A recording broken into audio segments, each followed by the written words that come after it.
தட்டை, சீடை, முறுக்கு, ரிப்பன் பகோடா, அதிரசம், என்ன வேணாலும் செய்யுங்க.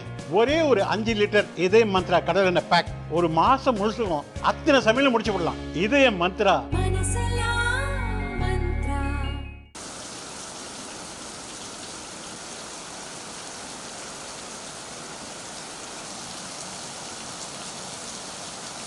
கேரளாவில் வழக்கமாக ஜூன் 1ஆம் தேதி வாக்கில் தென்மேற்கு பருவமழை தொடங்கும்.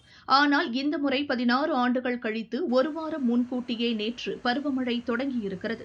இதனால் கேரளாவில் பெரும்பாலான மாவட்டங்களில் கனமழை கொட்டி வருகிறது. மழை விடாமல் பெய்து வரும் சூழலில் திருவனந்தபுரத்தில் 10க்கும் மேற்பட்ட வீடுகள் முற்றிலும் இடிந்து விழுந்தன. பல இடங்களில் மரங்கள் முறிந்து விழுந்தன. பாலக்காடு அருகே கஞ்சராபுழாவில் படகு கவிழ்ந்ததில் 4 பேர் நீரில் மூழ்கினர். அவர்களில் 2 பேர் நீந்தி கரை சேர்ந்தனர்.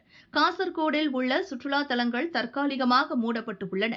திருச்சூர் அருகே உருளிக்கண்ணு பகுதியில் நிலச்சரிவு ஏற்பட்டதில் 20க்கும் மேற்பட்ட வீடுகள் கடும் பாதிப்புக்கு உள்ளாகின. தொடர் மழை எதிரொலியாக பல்வேறு மாவட்டங்களுக்கு முன்னெச்சரிக்கையாக பாதுகாப்பு நடவடிக்கைகள் முடுக்கிவிடப்பட்டு உள்ளன. இந்நிலையில் காசர்கோடு, கண்ணூர், வயநாடு, கோழிக்கோடு, திருச்சூர், எர்ணாகுளம், இடுக்கி உள்ளிட்ட 7 மாவட்டங்களுக்கு ரெட் அலர்ட் விடப்பட்டுள்ளது. அதிகனமழை எதிர்பார்க்கப்படுவதால் 7 மாவட்டங்களிலும் உள்ள பள்ளி, கல்லூரிகளுக்கு திங்களன்று விடுமுறை விடப்பட்டு உள்ளது. இதற்கான அறிவிப்பை அந்தந்த மாவட்ட கலெக்டர்கள் வெளியிட்டுள்ளனர்.